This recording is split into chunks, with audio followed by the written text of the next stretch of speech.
Football match কেন 90 মিনিটের হয়? চলুন জেনে আসি সেই ইতিহাস। সত্যি বলতে এই প্রশ্নের সোজাসাপটা কোনো উত্তর নেই। ইতিহাসবিদেরা এর কোনো নির্দিষ্ট কারণ বের করতে পারেননি। ফুটবলের নিয়মকানুন ডারউইনের বিবর্তন তত্ত্ব মেনে তৈরি হয়নি। ফুটবলের প্রথম স্বীকৃত নিয়মকানুন প্রকাশ করেন ইংল্যান্ড ফুটবল অ্যাসোসিয়েশন।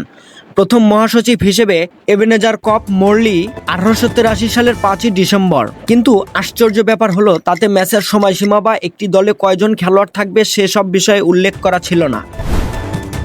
1850 ও 1860-এর দশকে ইংল্যান্ডের শেফিল্ড ছিল বিশ্বের সবচেয়ে প্রভাবশালী ফুটবল শহর।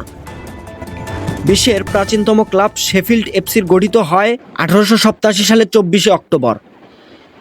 এক বছর পরই এই ক্লাব শেফিল্ডের রুলস নামে একটি ফুটবলে কিছু নিয়মকানুন প্রকাশ করে, কিন্তু সেখানেও ম্যাচের সময়সীমা বা খেলোয়াড় সংখ্যা নিয়ে কোনো নির্দিষ্ট নির্দেশনা ছিল না।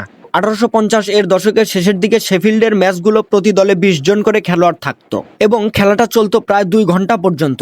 হার্বির ভাষায় 1862 সালের দিকেও ম্যাচের সময়সীমা নিয়ে কোনো নির্দিষ্ট নিয়ম ছিল না। কোথাও 1 ঘন্টা, কোথাও 3 ঘন্টা চলেছে।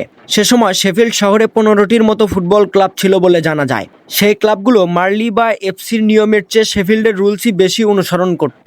ইতিহাসে প্রথম 90 মিনিট ফুটবল ম্যাচের খোঁজ পাওয়া যায় 1866 সালের 31শে মার্চ। লন্ডনে ব্যাটার্সি পার্কে শেফিল্ড এফসির বিপক্ষে সেই ম্যাচ খেলেছিল লন্ডনের ক্লাবগুলোর সম্মিলিত দল।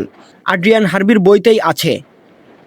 ইতিহাসবিদেরা মনে করেন সম্ভবত ট্রেনে শেফিল্ড থেকে লন্ডনে যাওয়া আসার সময় মাথায় রেখে ওই ম্যাচের সময়সীমা নির্ধারণ হয়েছিল। এরপর থেকেই ওই 90 মিনিটের রীতি জনপ্রিয় হয়ে ওঠে। 1871 সালে এফএ কাপের প্রথম নিয়মেও তাই লেখা হয়, প্রতিটি ম্যাচের সময় হবে 1.5 ঘন্টা। আবার যারা মনে করেন 90 মিনিটের এই সময়সীমা নিছকই কাকতালীয় নয়, তাদের জন্য ইতিহাসবিদ ও গবেষক পিটার সেডেন তার গ্রন্থে একটি ব্যাখ্যা দিয়েছিলেন। তিনি বলেছেন, ফুটবল ম্যাচ এই সময়সীমা সংখ্যার প্রতি এক ঐতিহাসিক আসক্তি থেকে এসেছে, যার শিকড় মধ্যযুগ পর্যন্ত বিস্তৃত। মধ্যযুগ থেকে সময়কে 60 মিনিটে ভাগ করে রাখার যে ধারা, তা থেকেই হয়তো এই 90 মিনিট এসেছে।